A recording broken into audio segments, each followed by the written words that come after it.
के दरमियान ज्यादा देर हाइल नहीं रहना चाहता, तो लीजिए इंतजार की घड़ियां अब खत्म हुई। आते आते वो नाम आ ही गया जिनका हमें और आपको शिद्दत से इंतजार था, इस शेर के साथ कि आज अपनी बेकरारी को करार आ ही गया, आज अपनी बेकरारी को करार आ ही गया, जिनका शिद्दत से था इंतजार वो आ ही गया। मुहिब्बे उलमा की आमद से अब्द वाहिद, इस इलाके में तो अब रंगे बहार आ ही गया। और मैं ये अर्ज करना चाहूंगा कि नुमाया हो के दिखला दे, नुमाया हो के दिखला दे कभी उनको जमाल अपना, नुमाया हो के दिखला दे कभी उनको जमाल अपना। बहुत मुद्दत से चर्चे हैं तेरी बारीक दीनों में, ये खामोशी कहाँ तक लज्जत फरियाद पैदा कर, जमीन पे तू हो और तेरी सदा हो आसमानों में। और मैं ये भी कहना चाहूंगा कि लोग इनके हौसले और जज्बे को इस शेर के अंदर मैं कहना चाहूंगा कि लोग जिस हाल में मरने की दुआ करते हैं, लोग जिस हाल में मरने की दुआ करते हैं, मैंने उसी हाल में जीने की कसम खाई है। और ये शेर जो है बरमहल फिटाता है कि जहां पहुंच के कदम डगमगाते हैं सबके, जहां पहुंच के कदम डगमगाते हैं सबके, उसी मकाम से अब अपना रास्ता होगा। जनाब हफीजुल्लाह शरीफ साहब टाइस पर होंगे, आप होंगे, हफीजुल्लाह साहब होंगे। इनके जो खिदमात हैं और उलमा के ताल्लुक से जो एहसासात और जज्बात हैं वो सुनेंगे।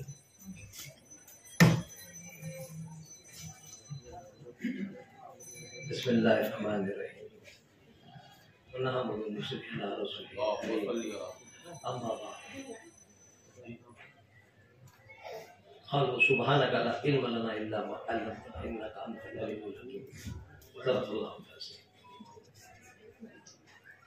खुद ही को कर बुलंद इतना, हर तकदीर से पहले खुदा बंदे से खुद पूछे बता तेरी रज़ा क्या।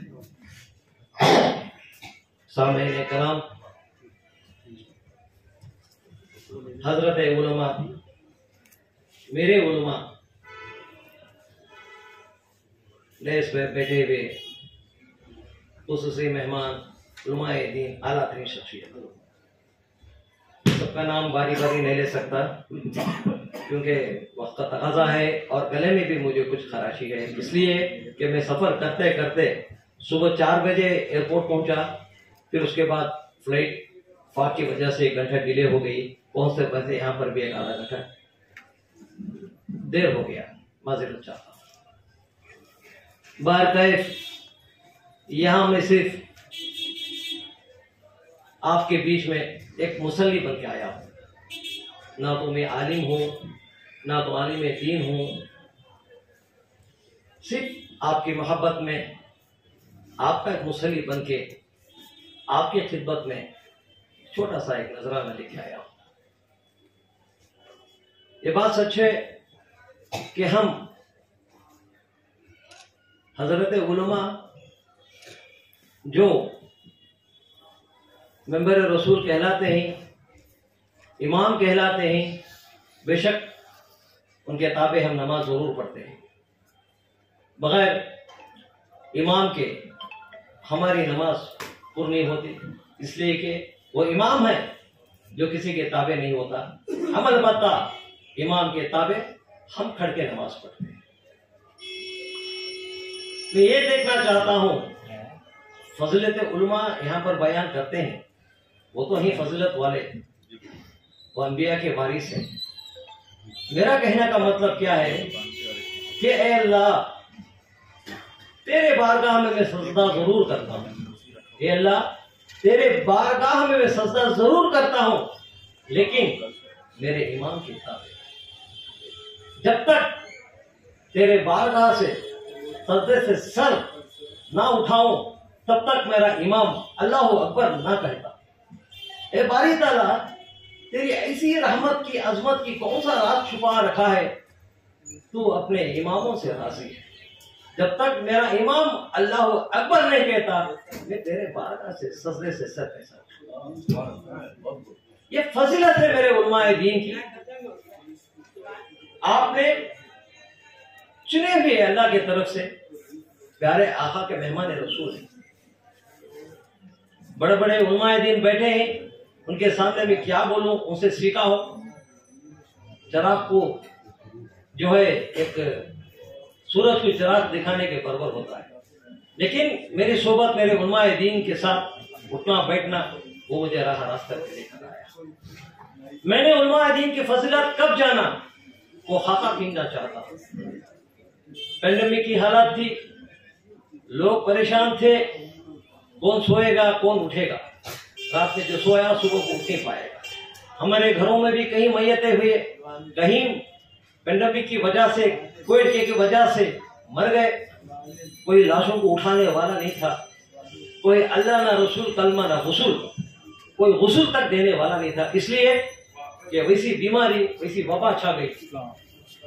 ऐसे सूरत हाल में हम लोगों के लिए मस्जिद बंद, हम घर में बैठे बैठे बस अल्लाह से पूछ रहे हैं कि बारी ताला तेरा निजाम ऐसा कैसा हो गया, हम ना तो तेरे घर में जा सकते हैं ना इबादत कर सकते हैं, ये क्या गम हो गया।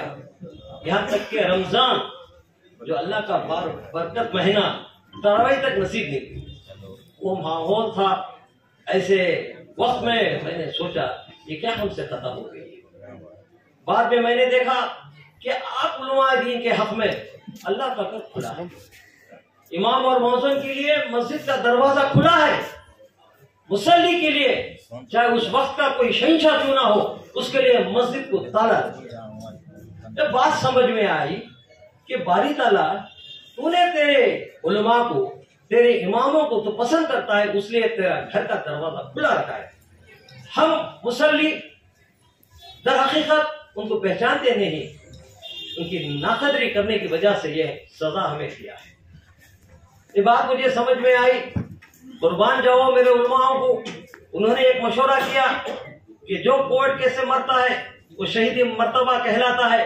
तब आके कब्रिस्तान के दरवाजे खुले और जाके जो मैयत को दफनाने का मौका मिला। तब मेरे उलमा हजरात अपनी जान को जोखिम में लेके गुस्ल भी दिए, जनाजे की नमाज भी पढ़ाए और खंदा भी दिए। ये है मेरे उलमा हजरात की जो है अपने जान से बढ़ के वो खिदमत करते हैं। हम समझ नहीं पाते, बस एक मस्जिद में एक इमाम है, बस नमाज पढ़ाएगा, वो जो पेशे के इमाम है उसको 10-12 हजार तनख्वाह दे देंगे, बस नमाज पढ़ा के जाता है। उनको क्या मालूम उलमा का मुकाम, इमामों का मुकाम। काश मैं जो समझ गया हूं, मेरे हजरात अगर समझ ले तो अल्हम्दुलिल्लाह आपकी फजीलत में चर्चा लग जाएगी। प्यारे आका नबी करीम सल्लल्लाहु अलैहि वसल्लम क्या मुकाम था उनका। अल्लाह ताला ने नबूवत के साथ मेरे आका मोहम्मद रसूलुल्लाह सल्लल्लाहु अलैहि वसल्लम को इमामत का भी है जो लक़ब लगा दिया। दुनिया में आए दिन आदम इस्लाम से लेके ईसा इस्लाम तक किसी को ये मुकाम, ये रुतबा अल्लाह ताला ने नहीं दिया। सिर्फ प्यारे आका को नबूवत के साथ इमामत का लक़ब दे दिया। वो जो है इमामुल अनबिया बन के सारे पैगंबरों को नमाज पढ़ा। ये तोहफा ने इनायत फरमाया। हुजूर करम सल्लल्लाहु अलैहि वसल्लम अपनी कसौटी को आपके हाथ में दे दिया, क्योंकि आप ही दिन के रहबर हैं, आप ही दिन के सरताज हैं, आपसे दिन उजागर होता है। अगर आप ना रहे तो हमें हलाल और हराम की तमीज तक नहीं मालूम होती। ये मेरे उलमाए दीन का करम है जो कुरान को जो है सीखा है, कुरान को जो हिफ्ज किया है, कुरान को बोलने वाले, कुरान को बतलाने वाले, अल्लाह की राह को ले जाने वाले, ये सिर्फ आप ही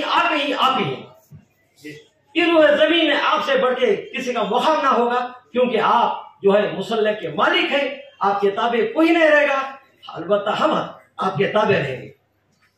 तो अल्लाह ताला के नजदीक जब आप नमाज पढ़ते हैं, हजारों मुसल्ली आपके पीछे नमाज पढ़ते हैं, जब सजदे में सर रखे तो हम रखेंगे, जब उठाए तो उठाएंगे। ये कदम भी अगर आपके सामने हम आगे चले गए तो नमाज फासिद हो जाएगी, हम गुनहगार कहलाएंगे। ये मुकाम है मेरे उलमा, ये मुकाम है मेरे इमामों का। प्यारे आका ने अपने उलमा को, हाफिज करम को क्या कहा?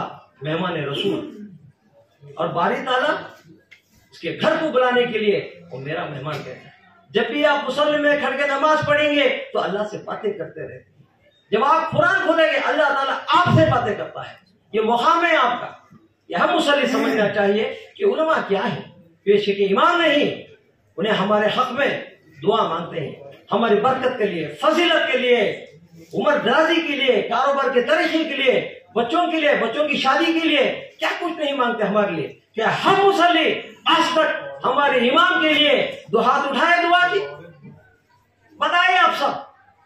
अब मुख्तलिफ मस्जिदों के इमाम हैं, कोई मुसल्ली आपके हक में हाथ उठाएगा? अल्लाह के बारगाह में आपके लिए दुआ मांगा है? सिर्फ हम लेना जानते हैं, देना नहीं जानते। हम मांगा है आपसे, बच्चा पैदा होने से लेके मरने तक आपका साथ मांगते हैं, लेकिन हम कोई चीज नहीं देते। फजीलत बयान करना जरूरी नहीं है, आप तो फजीलत वाले ही, क्योंकि जो खिताब अल्लाह ने दिया सारे आका को, इमामुल अनबिया, कोई इमाम है। अगर वो जमीन में किसी का मुकाम है वो इमामत का है और किसी का मुकाम नहीं। यहां तक कि आप हजरत से सुना हो कि मेहदी अलैहिस्सलाम आने वाले हैं, लेकिन उनके नाम से पहले पहला नाम लगेगा इमाम मेहदी अलैहिस्सलाम। वो आके दज्जाल को खत्म करेंगे, लेकिन नमाज पढ़ाएंगे, हम उनके पीछे नमाज पढ़ेंगे। ये मुकाम है इमाम का। हम मस्जिद तो बना लेते हैं, लेकिन इमामों की कदर नहीं करते। मैंने तलाश किया अल्लाह की रजामंदी कहाँ है।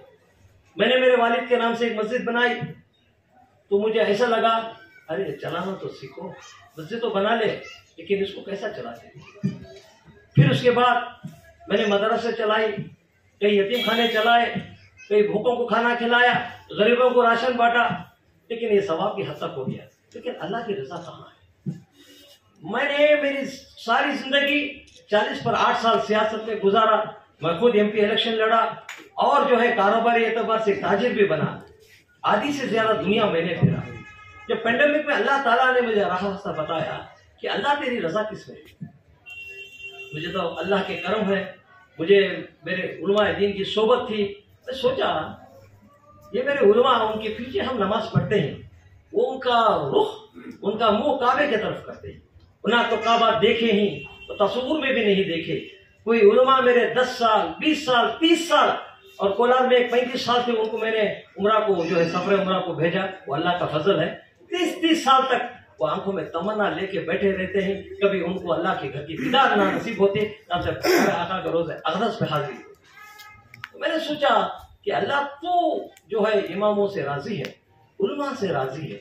अगर मैं तेरे घर की दीदार कराए, शायद तेरी रजामंदी हासिल होगी, मेरी मग़फ़िरत का सामान हो जाएंगे, मेरे उलमा के साथ मेरी आखिरत भी पूरी। ये दर्द मेरे दिल में आई, ये तड़प मेरे दिल में आई। आज अब चंद 100-150 उलमा है, लेकिन आप किसी से कम नहीं, 5000 10,000 से भी बढ़ के हैं, क्योंकि एक इमाम हजारों से अफजल होता है, क्योंकि वो सबसे आगे होता है, हम उससे भी पीछे होते हैं। मैंने 1,00,000-1.5 लाख के मजमे में मैंने स्पीच किया है, मैंने बड़े बड़े नेशनल लीडरों के साथ मैंने स्पीच किए, कलकत्ता में, गुजरात में, कर्नाटक में, लेकिन वो बात और थी, वो दुनिया की बात थी। लेकिन दुनिया में दिल को उजागर करना ये आपसे सीखे, ये आपसे सीखे। मेरे उलमा हजरात, मेरी तड़प जो है आपसे लगाओ। ये पेंडेमिक में अल्लाह दे दिया, काश मुझे चंद साल और पहले अगर ये खिदमत का राज मुझे मिल जाता तो मैं खड़ा हो जाता। आज जो भी मेरे दाने दर में सखन है, जो भी मेरी अल्लाह ताला ने जो दिया है, हम तो छोड़ के जाना है। सोने की महल हो तो भी छोड़ के जाना है। मैंने मेरी फैमिली के लिए, मेरे बीवी बच्चों के खीशोकारी के लिए आधा रख दिया, और अल्हम्दुलिल्लाह आधा आपके हक में रख दिया। हाथ के साथ कह रहा हूं। और ये बात और भी आपको बोलता हूं कि अल्लाह का राज क्या है। ऐसे जो मैं 68 ईयर्स ओल्ड हूं, अभी तो हमारा आखिरी सफर है। अब सफर हो रहा तो आपके साथ हो रहा है, इससे बड़ी खुशकिस्मत क्या है। तो फिर अलबत्ता मेरे उलमा अभी तो हो दुआ कर रहे थे कि हफिजुल्लाह साहब की हफिजुल्लाह की कहाँ हम भी जाओ वहीं बोलते हैं। मैं कह रहा हूँ कि अल्लाह ताला, मैं तो मेरे उलमा दीन की अमानत बन गया। मैं चलना तो भी देख के चलता हूँ, इसलिए कि मैं उलमा की अमानत हूँ, ताकि उनका एक शौक नहीं बल्कि एक दीद है, उनका एक तड़प है, ताकि अल्लाह की घर की दीदार हो। जब तक मेरी सांस रहेगी, जब तक जो है मुझे जिस्म में ताकत रहेगी, जब तक मेरा माल मेरा साथ रहेगा, अल्हम्दुलिल्लाह मैं आपके हक में लुटा दूंगा। सुभान अल्लाह। ये पहली लेकिन आखिरी नहीं। आपका मजमुआ देखा, आपकी हजरत को देखा, मेरा ईमान जाग उठा। अल्लाह ताला ने आपके बीच मुझे कबूल किया, जबकि आपके पीछे नमाज पढ़ने वाला है। मेरे अकाबिर हजरात के साथ आज बैठना बोले तो इससे बड़ी क्या हो सकती है। मेरा कोई मिनिस्टर नहीं, मेरा कोई प्रेसिडेंट नहीं, जो कुछ ही आप ही ताबे इमाम की, वो सबसे अफजल है, सबसे आला है। बार कैफ आपकी एक मोहब्बत ने मुझे यहाँ पर खड़ाया है, रात दिन आपकी फिक्र रहती है। ऐसा समझो कि ओना बिछोना मैंने बना लिया, क्योंकि मेरी जो दर्द है एक पैगाम लेके आया हूँ इस राजधानी दिल्ली में। हम जैसे साहिब सरवत जिसे अल्लाह ताला ने हैसियत दिया है, सब छोड़ के जाते हैं, अपने बीवी बच्चों के खीशोकारी के हक में कुछ अदा करके, कुछ जो भी बचता है वो अल्हम्दुलिल्लाह मेरे उलमा के हक में सफरे हज या सफरे उम्रा को रवाना कर देते। इससे बड़ा सवाब अल्लाह की रजामंदी किसी में भी नहीं। अगर भूखे को खाना खिला तो सवाब जरूर आता है, अल्लाह की रजामंदी होना चाहिए। महज सवाब के लिए हम खिलाएंगे, अल्लाह की रजा के लिए नहीं। अल्लाह की रजा अल्लाह के इमामों में है, उलमा में है, प्यारे आका की रजा उनके जो है मेहमान रसूलों में है। अगर उनको जो प्यारे आका ने कहा मैं ताज पहनाऊंगा, हम यहाँ रूहे जमीन में ये सबसे बड़ी अफजलीन सुन्नत प्यारे आका की, हम आपको ताज पहना के उम्रा को रवाना करें तो प्यारे आका का सलाम कबूल हो जाएगा। ये मेरी हसरत है कि यहाँ आपको ताज पहना के बैतुल हरम शरीफ को यानी कि काबतुल्लाह को और प्यारे आका के रोज अक़दस पे रवाना किया जाए। बस ये हसरत मेरे दिल में है। यहाँ कोई सियासत नहीं है, कोई पार्टी नहीं है। मैं तो इलेक्शन लड़के भी आ गया, MP election, just chief minister का आगे खड़ा था मैं कर्नाटक में। मुझे कोई हसरत नहीं। हसरत है तो आपकी खिदमत में, हसरत है तो आपको काबे की दीदार दिखाने की, हसरत है तो आपका मुकाम ऊंचा है, ऊंचा रहेगा और ऊंचा करने की। महज कोई मतलब नहीं है, मेरा कोई गर्ज नहीं है। ये दर्द दिल में लाया हूँ। मैं कहना चाहता हूँ इस सरजमीन दिल्ली में कि मेरे साहिब सरवत आगे आए, अपने तरफ से अपने दाने दर में सपने मेरे इमामों को। देखो क्या है, 10,000 8,000 12,000 तनख्वाह मिलता है आपको, क्या होता है उसमें? आपका गुजरा नहीं होना पाता। आज के माहौल में अगर उम्रा जाना बोले तो कम से कम 1 लाख रुपए होना, और हज करना 4 से 5 लाख रुपए। किसके मुकद्दर में है? कहाँ से पैसे मिलेंगे? यहाँ तनख्वाह ना घर को राशन को होता है, ना बच्चों की पढ़ाई को होता है, ना तो कोई इलाज को होता है। ऐसी सूरत हाल में आप किसी से नहीं मांगते। उलमा मेरे खुददार रहते हैं। मैंने कहा कि खुद ही को कर बुलंद इतना, ये आपको सजावार है। अल्लामा इकबाल ने जो है अशहार पढ़ी, खुद ही को कर बुलंद इतना। आप जो है अल्लाह के बारगाह में मुसल्ले में खड़ के अपनी खुदी को बुलंद करते हैं और आपके पीछे हम मुसल्ली ताबे इमाम के खुद अल्लाह पूछता है कि बता तेरी रजा क्या है। जब फैरा सजा करते हैं तो हमारे हक में मगफिरत मांगते हैं, जब अल्लाह फरिश्ते आमीन कहते हैं तो दूसरा सजदे में शुक्र अल्लाह कहते हैं। ये इमामों का देन है हम मुसल्ली को। अगर आप ना होते पता नहीं हमारा हाल क्या होता। बार कह मेरी जो है अपील है, ये कोई सियासत नहीं, कोई मसलक नहीं, और मसलक को नहीं मानता नहीं, क्योंकि मसलक एक ही है, ला इलाहा इल्लल्लाह मुहम्मद रसूलुल्लाह। 4 खलीफे हैं, 4 अहले किताब हैं और 4 इमाम हैं। उसके साथ साथ 4 खंदे तो हैं। जब मैयत को खंदा देता है पूछते हैं क्या तेरा मसलक क्या है? बिल्कुल नहीं, इसी तरह 4 खंदों में मैयत जाती है। कोई मसलक नहीं, सिर्फ इलाहियत का मसलक है। सब कुछ इमाम जो भी खड़ता है नमाज पढ़ के ला इलाहा इल्लल्लाह मुहम्मद रसूलुल्लाह, वही मसलक हमेशा रहेगा, रहते दुनिया तक। बारकैफ ये जो है नाजुक आलम है। अल्लाह जो है पहले भी नाराज हो चुका है, वबा फैल चुकी थी, फिर भी अल्लाह ने रहम किया। ये मेरे इमामों की उलमाए दीन की दुआओं का सदका है, वरना दुनिया तहस नहस हो जाती। क्योंकि अल्लाह वालों को अल्लाह ताला नाराज होने नहीं देता। अगर अल्लाह वालों को हम नाराज कर दे तो अल्लाह नाराज हो जाएगा, ये दुनिया उलट पलट हो जाएगी। एक छोटा सा वाकया कह के मैं अपनी बात को खत्म करता हूँ। ताइफ में प्यारे आका नबी करम सल्लल्लाहु अलैहि वसल्लम दीन की दावत लेकर गए। वहां जहालत थी, लोग प्यारे आका की दावत को नहीं समझे तो फतरे बरसा दिए ऊपर से नीचे तक लहूलहान हो। तो अल्लाह खफा हो गया कि अपने हबीब को इस तरह फतर बरसाए। तो अपने फरिश्ते को कह दिया कि जाओ जिब्रील वो ताइफ के लोगों को जो है इसको नाबूद करो। प्यारे आका के पास आए तो कहने लगे कि आप इजाजत दे दो, ये ताइफ के लोगों को पहाड़ों के दरमियान चक्की के आटे की सफीस हो। प्यारे आका ने कहा ए बारी ताला अपने गजब को, अपने अजाब को तो रोक ले, इसलिए कि मालूम नहीं है क्या कर रहे हैं। ए अल्लाह इनको तो माफ कर दे, आने वाली नस्ल को तो हिदायत दे ताकि तेरा नाम बोल पाला करे। ये दुआ थी पहले आका की, वही सिफत है आप में। आपको पत्थर बरसाओ, आपको गुस्सा हो, आपको दरमा दो या ना दो, आप कभी खफा नहीं होंगे, सिर्फ माफ करेंगे। ये आलम पाए हैं क्योंकि आप नबियों के वारिस हैं। बस अपने बात को खत्म करता हूँ। वाखिर दाना अल्हम्दुलिल्लाहि रब्बिल आलमीन।